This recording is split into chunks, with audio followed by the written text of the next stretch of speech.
Assalamualaikum warahmatullahi wabarakatuh. Alhamdulillahi rabbil alamin.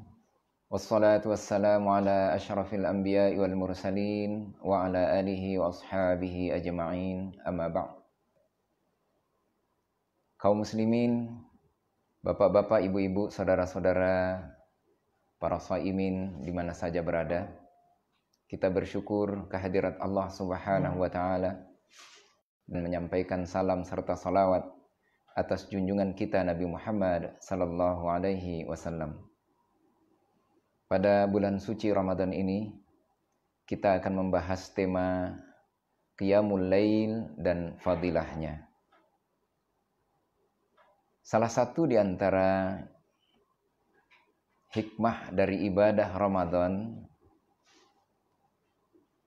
yang diselipkan dalam amanah Rasul sallallahu alaihi wasallam dalam hadis man qama Ramadan imanan wahtisaban ghufira lahu ma taqaddama min dhanbi. Barang siapa yang menegakkan Ramadan dengan iman, dengan ihtisab, diampuni dosa-dosanya yang telah lalu. Terliput di dalam qiyamul Ramadan ini adalah juga qiyamul lail. Karena Qiyamul Lail adalah ibadah yang rutin yang tidak pernah ditinggalkan oleh Rasulullah sallallahu alaihi wasallam. Bersama dengan 2 rakaat fajar. 2 salat sunat ini tidak pernah ditinggalkan oleh Rasul sallallahu alaihi wasallam di tempat mukim maupun di perjalanan. Apalagi di bulan Ramadan. Di bulan yang amal ibadah dilipat gandakan, bulan yang sangat dinantikan berkahnya, yang kita harus mencari karunia Allah di bulan itu dengan banyak beribadah. Tentu Qiyamul Lail sangat dianjurkan. Itulah sebabnya di banyak masjid kaum muslimin melaksanakan tarawih bersama. Salah satu hikmahnya adalah melatih untuk bangun malam, salat, memanfaatkan waktu beribadah kepada Allah Subhanahu wa taala. Yang pada akhirnya nanti terlatih dengan Qiyamul Lail, maka seorang bisa bangun tengah malam, terutama di waktu yang afdal, yaitu sepertiga malam yang terakhir. Pada umumnya salat malam ini waktunya adalah dari Isya sampai subuh. Aisyah meriwayatkan Rasulullah sallallahu alaihi wasallam pernah salat antara Isya dan subuh. Dia salat 2 rakaat, kemudian salam. Salat 2 rakaat, kemudian salam. Begitu seterusnya sampai 10 rakaat. Tsumma yutiru wahidan, kemudian dia witir 1 rakaat. Nah, ini menunjukkan waktu salat malam itu antara Isya sampai subuh. Kalau kita sudah salat Isya, sudah terbuka peluang untuk Qiyamul Lail. Tetapi yang terbaik adalah sepertiga malam terakhir, yang umumnya orang nyenyak tidur. Ini waktu yang terbaik untuk salat malam.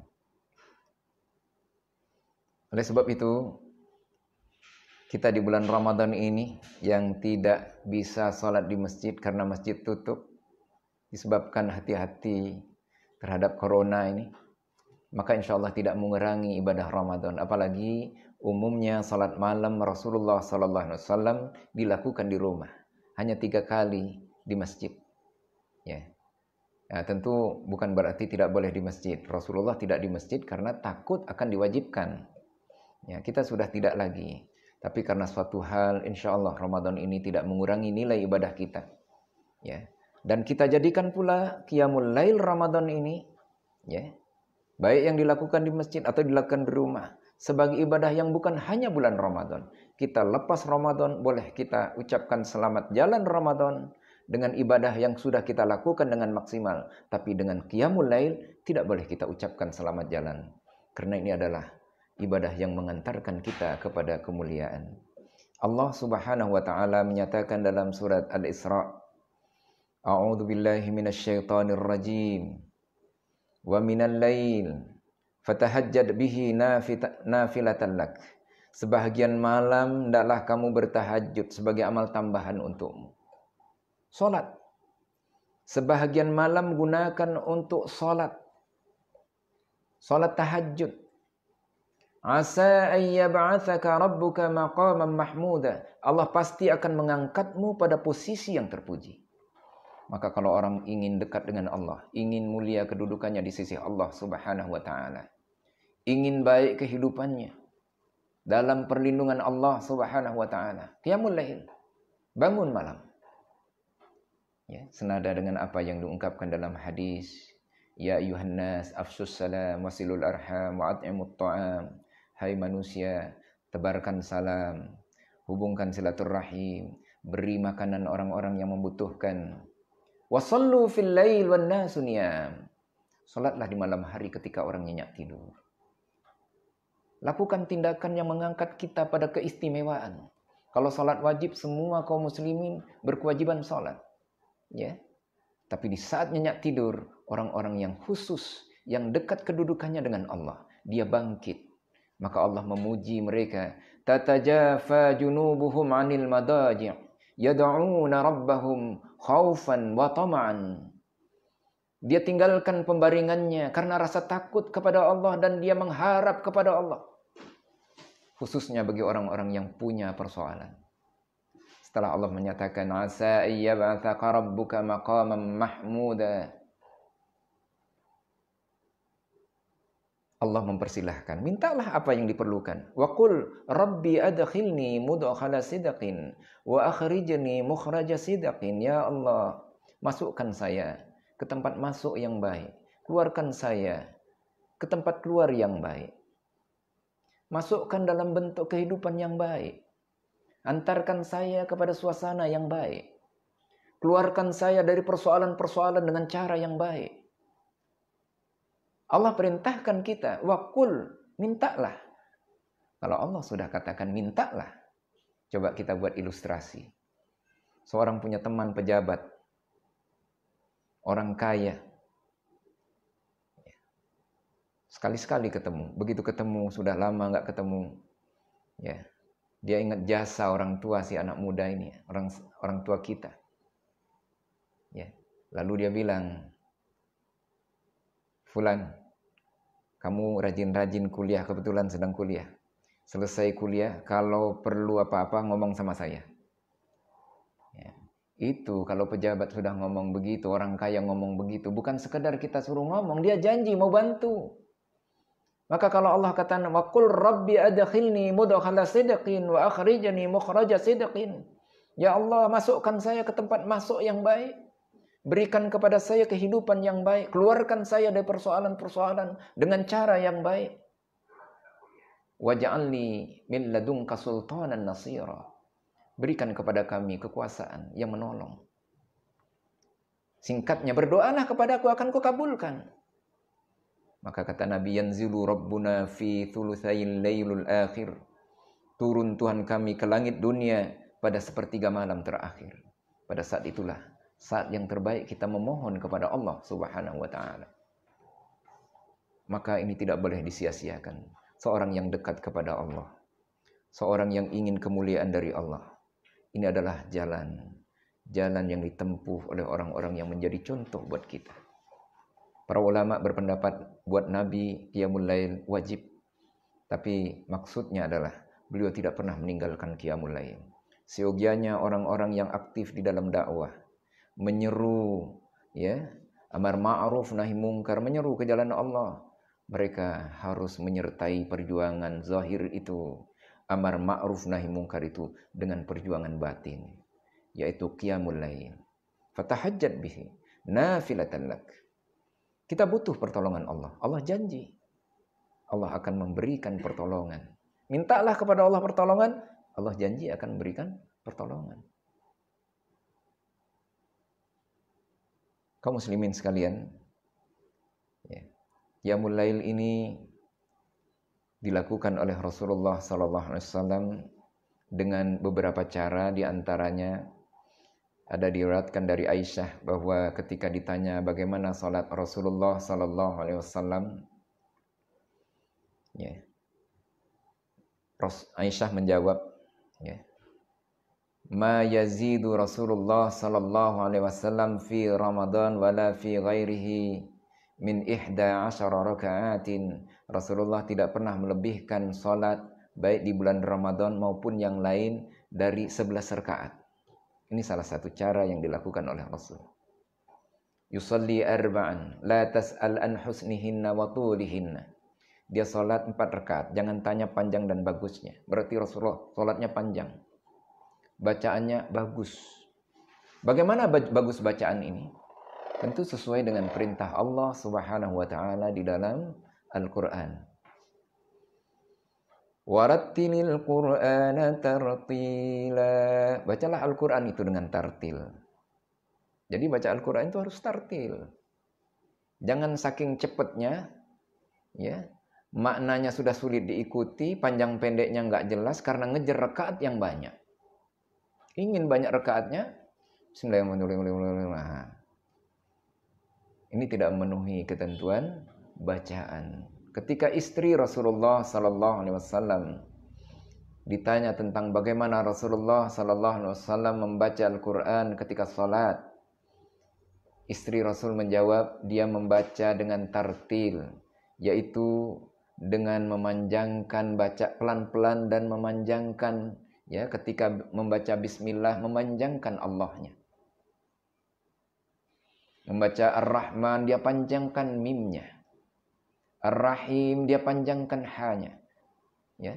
Jadi Bismillahirrahmanirrahim panjang pendeknya. Ya. Mungkin kalau agak cepat, ya, tapi panjang pendeknya tetap jelas dan tetap ucapan-ucapan itu bisa diikuti. Karena, ya, salah satu yang bisa mengantarkan kita untuk meresapi nikmatnya ibadah salat, kita menghayati bacaan-bacaan itu. Bagaimana kalau kita bacaannya, ya, tidak bisa diikuti, gerakan lidah tidak bisa diikuti oleh pikiran, apalagi pikiran kita kemana-mana. Maka ini salah satu di antara, ya, hikmah kenapa Allah Subhanahu wa taala perintahkan warattilil Qur'ana tartila. Jadi tidak usah buru-buru. Allahu Akbar. Ya. Ketika membaca bismillah, Bismillahirrahmanirrahim. Kalau membaca ayat umpamanya wadduha wallaili idza saja, jelas. Ya, mungkin lebih cepat sedikit atau lebih lambat sesuai dengan selera kita. Ya. Dan nilai salat itu tergantung panjangnya berdiri. Ya, bukan cepatnya bacaan. Nah, bacaannya panjang, ayatnya banyak, tapi baca dengan tartil tentu lebih tinggi nilainya di sisi Allah Subhanahu wa taala. Tulal qunut. Ya. Ketika Nabi ditanya mana salat yang afdal, tulal qunut, berdiri yang panjang. Ya. Kawan-kawan kita, ya, ada yang bisa menyelesaikan 1 juz dalam sekali salat. Ya, tentu terbatas orang-orang yang banyak hafalannya. Ya. Tapi sesuai dengan kemampuan kita. Kalau kita punya hafalan banyak, hafalan 2 juz, lalu kita ingin 1 juz ganti-ganti, sekarang juz yang 1, besok juz yang lain lagi, besok lagi juz yang diulang-ulang, bagaimana? Enggak apa-apa. Faqra'u ma tayassara minal Qur'an, bacalah yang mudah dari Al-Qur'an. Hafalnya cuma surat-surat pendek. Kebetulan 11 surat pula.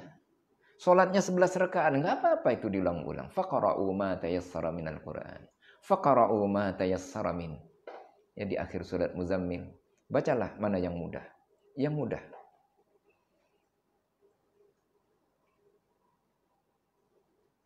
Bagi yang belum terbiasa bangun malam,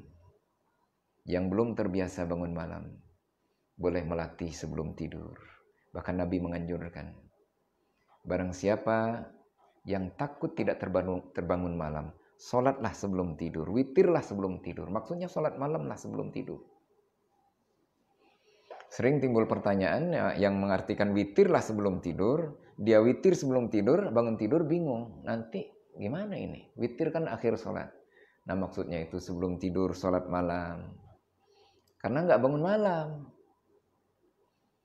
Adapun, ya, sholat malam, kalau kita sudah sebutkan tadi ada yang Rasulullah sholat 4, 3. Pernah juga Rasulullah sholat 2 rakaat.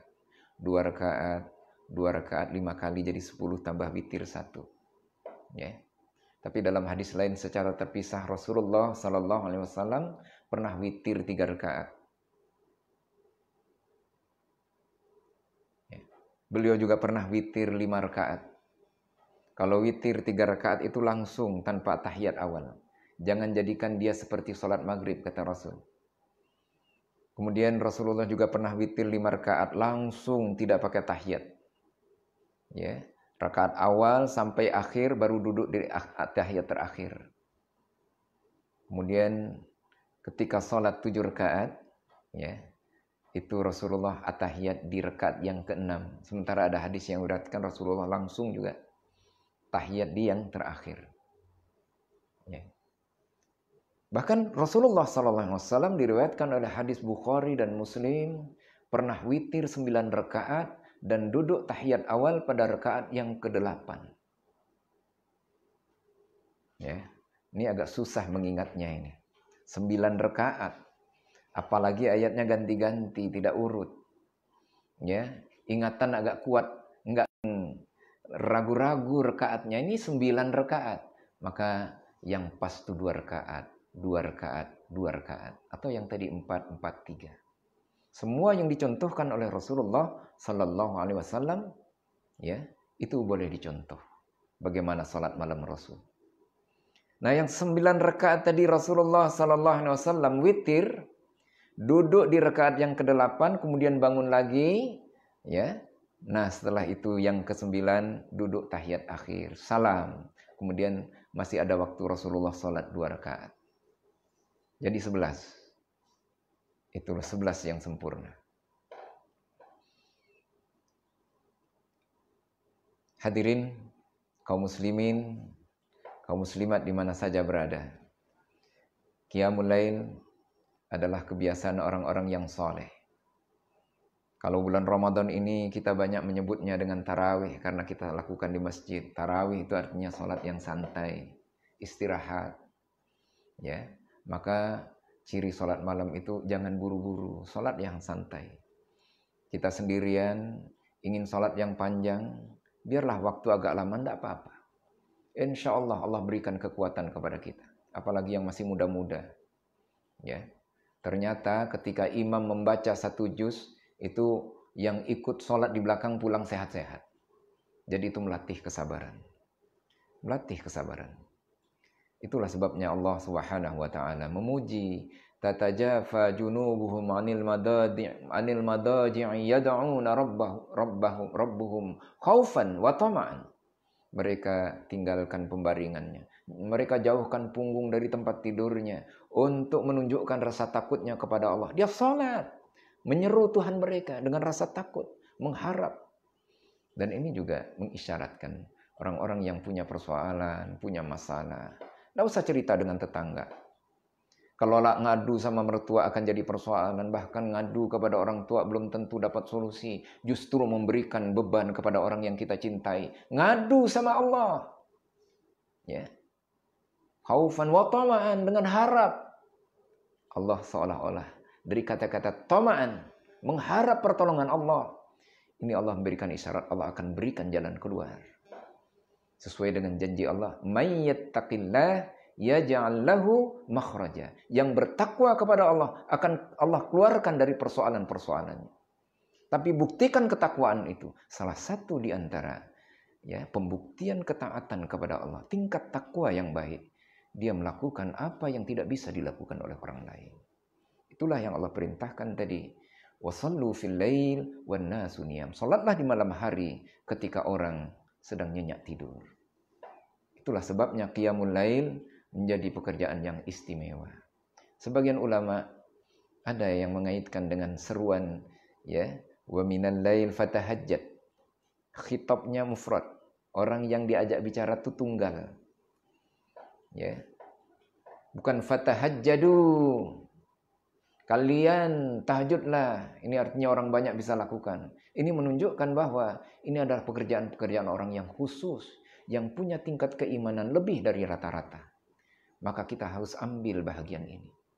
Kalau kita ingin mulia di sisi Allah, ini harus kita jadikan pakaian. Ya mulai bangun malam. Maka Allah akan memposisikan kita sesuai dengan janjinya.